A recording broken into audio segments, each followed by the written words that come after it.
وبعد مرور شهر بتكون الصورة اللي اتاخدت ليهم انتشرت في جريدة منافسة تحت عنوان طلاق سيو وإنها على علاقة. فبتتعصب المديرة: مادام معاك خبر طلاق سيو وكنت قاعد معاها، ليه ما نشرتش الخبر في الجريدة هنا بدل ما بقيت سبب في خراب الشركة ورفضي؟ وبتاخد بعضها وتلم حاجتها وهستقيل بدل ما اترفض أحسن. في نفس الوقت ده بتكون أخت سيو بتتفرج على الخبر من الشركة وبتقول: هم أخدوا فلوس عشان يصوروها وفي الآخر مطلعين أختي وحشة؟ طب يا ترى هي صورتها ليه؟ وبيدخل وقتها جوزها المصون والجوهر المكنون: مش المفروض نمسح خبر أختي؟ وإيه علاقة أختي بالشركة؟ مش فاكرة خبر المخدرات اللي نزل عنها وكان سبب في نزول الأسهم؟ وجي يون بتكون عارفة إن جوزها السبب في طلاق أختها أصلاً، وهو بيكون السبب فعلاً، وهنفهم ده بعدين. وبيقعدوا الأختين يندبوا حظهم على جوازاتهم المنيلة، وبترن مامتهم: مين الراجل اللي مع سيو في الصورة؟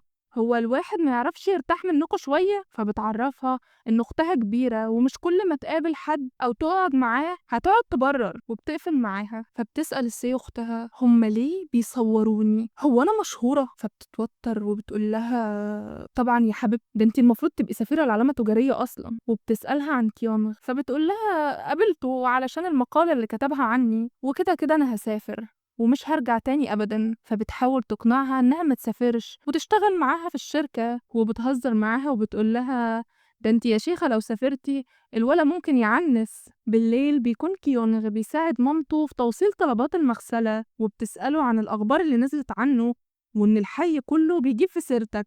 فبيعرفها إنها زميلة قديمة يا ماما. فبتقوله: فرحت على الفاضي، فكرتك هتتجوز واحدة غنية. تاني يوم بيكون كيونغ بعت سيون تتكلم مع سيو في موضوع الأخبار اللي نزلت عنهم، وإنهم ياخدوا صورتين كده علشان يبينوا إنهم صحاب من زمان. فمش بيعجبها الكلام ده، وبتاخد سيونغ وبتروح على بيته.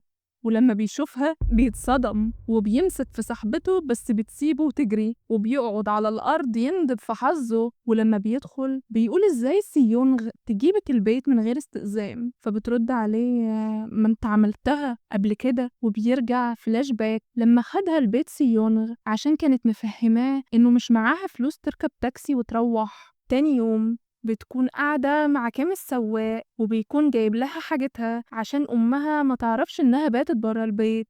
وبيسألها: هتفضلي تكدبي على صحابك إن انتي مش معاهم في الجامعة وإن انتي بنت صاحب شركة جرام المشهورة؟ خايفة لو عرفوا إن أنا بنت رئيس شركة جرام يغيروا معاملتهم معايا. فبينصحها إنها تعرف أصحابها الحقيقة: وأنا عندي ليكي سر خطير، أهلك يا ستي هيسافروا لمدة 4 أسابيع برا البلد. فبتقوله: بجد؟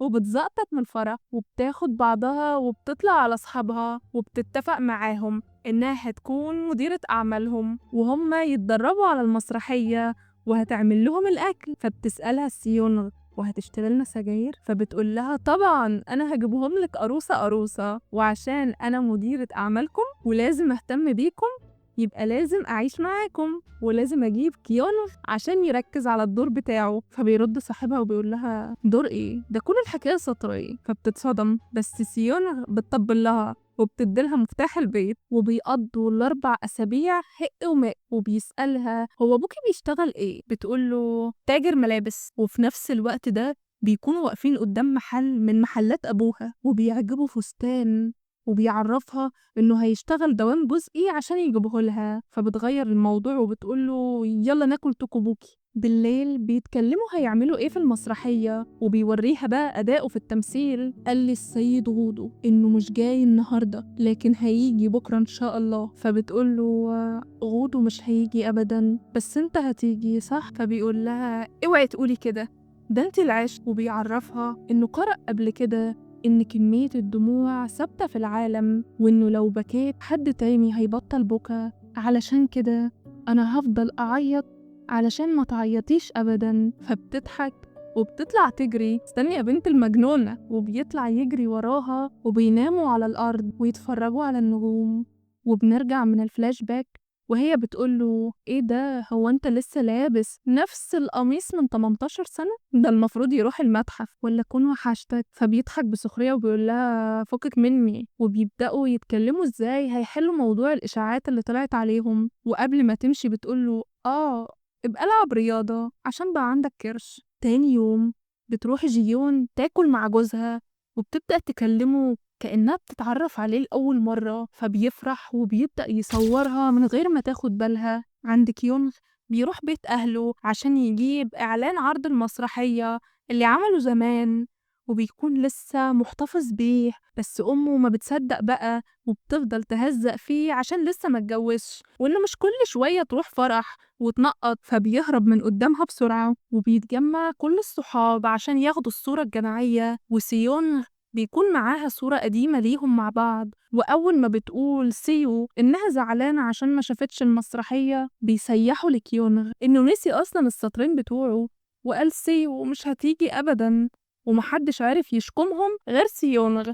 فبيخرسوا خالص وبيروحوا يتصوروا، والمصور بيكون ابن سيونغ وواوشي، وبيفضل كيونغ يتأمل سيو زي زمان مع حبة زعل وعتاب في عينيه. ولما بيرجع كيونغ بيدور على إعلان المسرحية بس بيفهم إن سيو أخدته. بالليل بتروح جيون عند مغسلة أم كيونغ وبترجع فلاش باك لما كان أبو كيونغ في العناية المركزة، وبتكون مبسوطة ليهم إن حياتهم بقت أحسن كتير عن زمان. في نفس الوقت ده كيونغ بيتعشى مع المديرة، والمديرة بتكون معجبة بيه من 10 سنين وحاولت معاه كتير بس كل مرة بيرفضها. فبترن عليه جيون عشان يقابلها وبيروح لها وبتعرفه إن هي اللي خلت حد يصورهم هو وأختها. فبيتصدم من العيلة الهبلة دي وبيسألها طب ليه؟ فبتعرفه إنها مش عاوزة أختها تسافر ولازم أختها تمسك الشركة مكانها لأنها بقت مريضة زهايمر، وجوزها الواطي بيستغل ده وهيستولى على الشركة وأختي هتتدمر ومحدش غيرك هيقدر يساعدها ويوقفها عن السفر.